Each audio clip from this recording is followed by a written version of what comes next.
The Three Musketeers by Alexandre Dumas, Chapter 34, in which the equipment of Aramis and Porthos is treated of. Since the four friends had been each in search of his equipments, there had been no fixed meeting between them. They dined apart from one another, wherever they might happen to be, or rather, where they could. Duty likewise on its part took a portion of that precious time which was gliding away so rapidly. Only they had agreed to meet once a week, about 1 o'clock, at the residence of Athos, seeing that he, in agreement with the vow he had formed, did not pass over the threshold of his door. This day of reunion was the same day as that on which Kitty came to find D'Artagnan. As soon as Kitty left him, D'Artagnan directed his steps toward the Rue Férou. He found Athos and Aramis philosophizing. Aramis had some slight inclination to resume the cassock. Athos, according to his system, neither encouraged nor dissuaded him. Athos believed that everyone should be left to his own free will. He never gave advice but when it was asked, and even then he required to be asked twice. People in general, he said, only ask advice not to follow it, or if they do follow it, it is for the sake of having someone to blame for having given it. Porthos arrived a minute after D'Artagnan. The four friends were reunited. The four countenances expressed four different feelings: that of Porthos, tranquillity; that of D'Artagnan, hope; that of Aramis, uneasiness; that of Athos, carelessness. At the end of a moment's conversation, in which Porthos hinted that a lady of elevated rank had condescended to relieve him from his embarrassment, Mousqueton entered. He came to request his master to return to his lodgings, where his presence was urgent, as he piteously said. "Is it my equipment?" "Yes and no," replied Mousqueton. "Well, but can't you speak?" "Come, monsieur." Porthos rose, saluted his friends, and followed Mousqueton. An instant after, Bazin made his appearance at the door. "What do you want with me, my friend?" said Aramis, with that mildness of language which was observable in him every time that his ideas were directed toward the church. "A man wishes to see monsieur at home," replied Bazin. "A man? What man?" "A mendicant.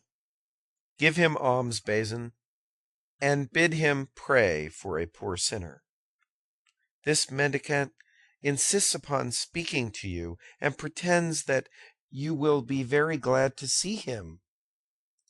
"Has he sent no particular message for me?" "Yes." "If Monsieur Aramis hesitates to come," he said, "tell him I am from Tours."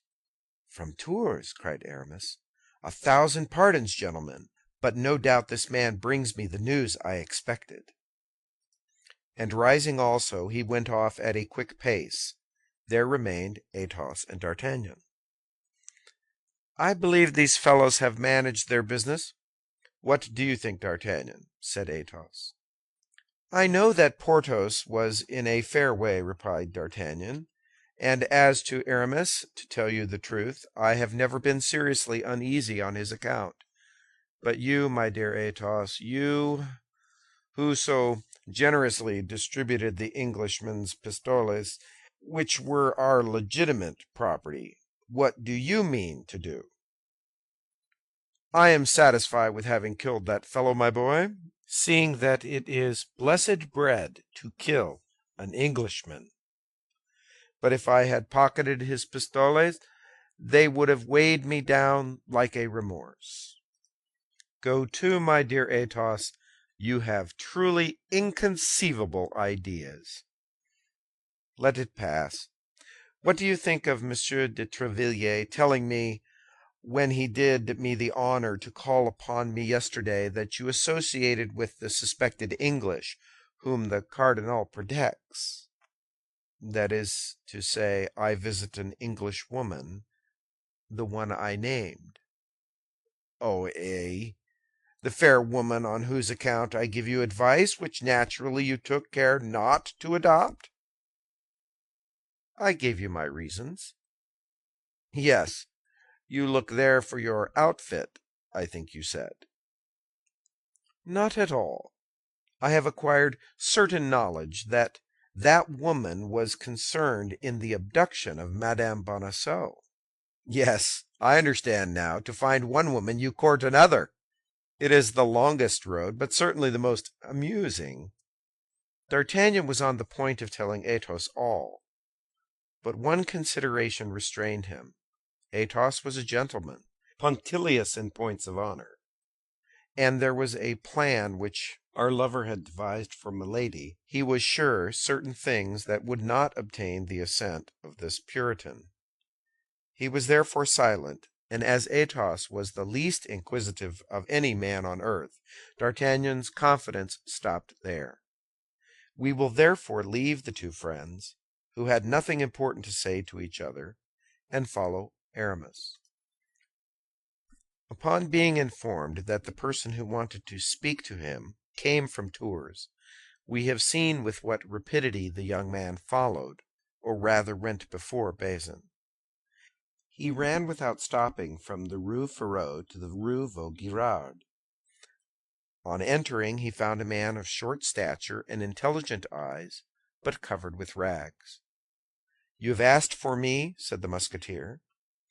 "I wish to speak to Monsieur Aramis. Is that your name, monsieur?" "My very own. You have brought me something?" "Yes, if you show me a certain embroidered handkerchief." "Here it is," said Aramis, taking a small key from his breast and opening a little ebony box inlaid with mother of pearl. "Here it is. Look." "That is right," replied the mendicant. "Dismiss your lackey." In fact, Bazin, curious to know what the mendicant could want with his master, kept pace with him as well as he could, and arrived almost at the same time he did. But his quickness was not of much use to him. At the hint from the mendicant, his master made him a sign to retire, and he was obliged to obey. Bazin gone, the mendicant cast a rapid glance around him in order to be sure that nobody could either see or hear him, and opening his ragged vest, badly held together by a leather strap, he began to rip the upper part of his doublet, from which he drew a letter. Aramis uttered a cry of joy at the sight of the seal, kissed the superscription with an almost religious respect, and opened the epistle, which contained what follows: "My friend, it is the will of fate that we should be still for some time separated. But the delightful days of youth are not lost beyond return. Perform your duty in camp. I will do mine elsewhere. Accept that which the bearer brings you. Make the campaign like a handsome, true gentleman, and think of me, who kisses tenderly your black eyes. Adieu, or rather, au revoir."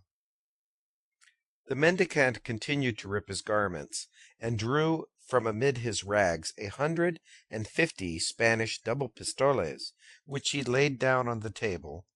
Then he opened the door, bowed, and went out before the young man, stupefied by his letter, had ventured to address a word to him. Aramis then reperused the letter, and perceived a postscript. "P.S. You may behave politely to the bearer, who is a count and a grandee of Spain." "Golden dreams!" cried Aramis. "Oh, beautiful life! Yes, we are young. Yes, we shall yet have happy days. My love, my blood, my life, all are thine, my adored mistress." And he kissed the letter with passion, without even vouchsafing a look at the gold which sparkled on the table. Bazin scratched at the door, and as Aramis had no longer any reason to exclude him, he bade him come in. Bazin was stupefied at the sight of the gold, and forgot that he came to announce D'Artagnan, who, curious to know who the mendicant could be, came to Aramis on leaving Athos. Now, as D'Artagnan used no ceremony with Aramis, seeing that Bazin forgot to announce him, he announced himself. "The devil, my dear Aramis," said D'Artagnan. "If these are the prunes that are sent to you from Tours, I beg you will make my compliments to the gardener who gathers them." "You are mistaken, friend D'Artagnan," said Aramis, always on his guard. "This is from my publisher, who has just sent me the price of that poem in one-syllable verse which I began yonder." "Ah, indeed," said D'Artagnan. "Well, your publisher is very generous, my dear Aramis. That is all I can say." "How, monsieur?" cried Bazin. "A poem sell so dear as that? It is incredible. Oh, monsieur, you can write as much as you like. You may become equal to Monsieur de Voiture or Monsieur Benserade. I like that. A poet is as good as an abbé. Ah, Monsieur Aramis, become a poet, I beg of you." "Bazin, my friend," said Aramis, "I believe you meddle with my conversation." Bazin perceived he was wrong. He bowed and went out. "Ah," said D'Artagnan with a smile, "you sell your productions at their weight in gold.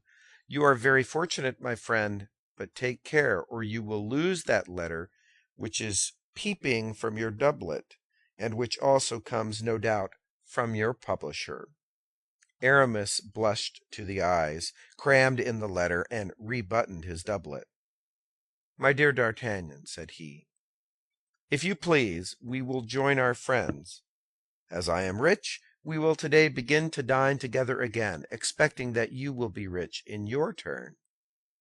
"My faith," said D'Artagnan, with great pleasure, "it is long since we have had a good dinner, and I, for my part, have a somewhat hazardous expedition for this evening, and I shall not be sorry, I confess, to fortify myself with a few glasses of good old Burgundy." "Agreed as to the old Burgundy. I have no objection to that," said Aramis, from whom the letter and the gold had removed, as if by magic, his ideas of conversation. And having put 3 or 4 double pistoles in his pocket to answer the needs of the moment, he placed the others in the ebony box, inlaid with mother of pearl, in which was the famous handkerchief which served him as a talisman. The two friends repaired to Athos's, and he, faithful to his vow of not going out, took upon him to order dinner to be brought to them. As he was perfectly acquainted with the details of gastronomy, D'Artagnan and Aramis made no objection to abandoning this important care to him. They went to find Porthos, and at the corner of the Rue Bac they met Mousqueton, who, with a most pitiful air, was driving before him a mule and a horse. D'Artagnan uttered a cry of surprise, which was not quite free from joy. "Ah, my yellow horse!" cried he. "Aramis, look at that horse!" "Oh, the frightful brute!" said Aramis. "Ah, my dear," replied D'Artagnan, "upon that very horse I came to Paris." "What, does Monsieur know this horse?" said Mousqueton. "It is of an original color," said Aramis. "I never saw one with such a hide in my life." "I can well believe it," replied D'Artagnan. "And that is why I got 3 crowns for him." "It must have been for his hide, for, certes, the carcass is not worth 18 livres. But how did this horse come into your bands, Mousqueton?" "Pray," said the lackey, "say nothing about it, monsieur. It is a frightful trick of the husband of our duchess." "How is that, Mousqueton?" "Why, we are looked upon with a rather favorable eye by a lady of quality, the Duchess de— But your pardon, my master has commanded me to be discreet. She had forced us to accept a little souvenir, a magnificent Spanish gannet and an Andalusian mule, which were beautiful to look upon. The husband heard of the affair. On their way he confiscated the 2 magnificent beasts which were being sent to us, and substituted these horrible animals, which you are taking back to him, said D'Artagnan. Exactly, replied Mousqueton. You may well believe that we will not accept such steeds as these in exchange for those which had been promised to us.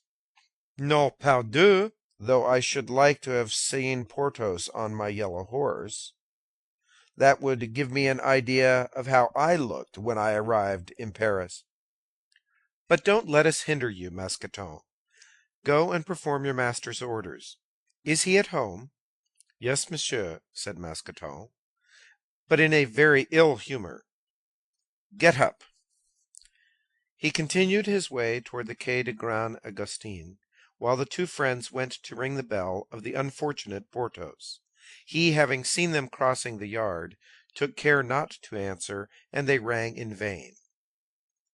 Meanwhile, Mousqueton continued on his way, and crossing Pont Neuf, still driving the two sorry animals before him, he reached the Rue aux Ours. Arrived there, he fastened, according to the orders of his master, both horse and mule to the knocker of the procurator's door. Then, without taking any thought of their future, he returned to Porthos and told him that his commission was completed. In a short time, the two unfortunate beasts, who had not eaten anything since the morning, made such a noise in raising and letting fall the knocker that the procurator ordered his errand boy to go and inquire in the neighborhood to whom this horse and mule belonged. Madame Coquenard recognized her present, and could not at first comprehend this restitution, but the visit of Porthos soon enlightened her. The anger which fired the eyes of the Musketeer, in spite of his efforts to suppress it, terrified his sensitive inamorata. In fact, Mousqueton had not concealed from his master that he had met D'Artagnan and Aramis, and that D'Artagnan, in the yellow horse, had recognized the Béarnese pony upon which he had come to Paris, and which he had sold for 3 crowns. Porthos went away after having appointed a meeting with the procurator's wife in the cloister of St. Magloire. The procurator, seeing he was going, invited him to dinner, an invitation which the Musketeer refused with a majestic air. Madame Coquenard repaired trembling to the cloister of St. Magloire, for she guessed the reproaches that awaited her there, but she was fascinated by the lofty airs of Porthos. All that which a man wounded in his self-love could let fall in the shape of imprecations and reproaches upon the head of a woman, Porthos let fall upon the bowed head of the procurator's wife. Alas, said she, I did all for the best. One of our clients is a horse-dealer. He owes money to the office, and is backward in his pay. I took the mule and the horse for what he owed us. He assured me that they were 2 noble steeds. Well, madame, said Porthos, if he owed you more than 5 crowns, your horse-dealer is a thief. There is no harm in trying to buy things cheap, Monsieur Porthos, said the procurator's wife, seeking to excuse herself. No, madame, but they who so assiduously try to buy things cheap ought to permit others to seek more generous friends. And Porthos, turning on his heel, made a step to retire. Monsieur Porthos, Monsieur Porthos, cried the procurator's wife, I have been wrong, I see it. I ought not to have driven a bargain when it was to equip a cavalier like you. Porthos, without reply, retreated a second step. The procurator's wife fancied she saw him in a brilliant cloud, all surrounded by duchesses and marchionesses, who cast bags of money at his feet. Stop, in the name of heaven, Monsieur Porthos, cried she. Stop, and let us talk. Talking with you brings me misfortune, said Porthos. But tell me, what do you ask? Nothing, for that amounts to the same thing as if I asked you for something. The procurator's wife hung upon the arm of Porthos, and in the violence of her grief she cried out, "Monsieur Porthos, I am ignorant of all such matters. How should I know what a horse is? How should I know what horse furniture is?" "You should have left it to me then, madame, who know what they are, but you wished to be frugal, and consequently to lend at usury." "It was wrong, Monsieur Porthos, but I will repair that wrong, upon my word of honor." "How so?" asked the Musketeer. "Listen. This evening Monsieur Coquenard is going to the house of the Duc de Colnay, who has sent for him. It is for a consultation which will last 3 hours at least. Come, we shall be alone, and can make up our accounts." "In good time. Now you talk, my dear." "You pardon me?" "We shall see," said Porthos majestically, and the two separated, saying, "Till this evening." "The devil!" thought Porthos, as he walked away. "It appears I am getting nearer to Monsieur Coquenard's strong box at last." End of chapter 34.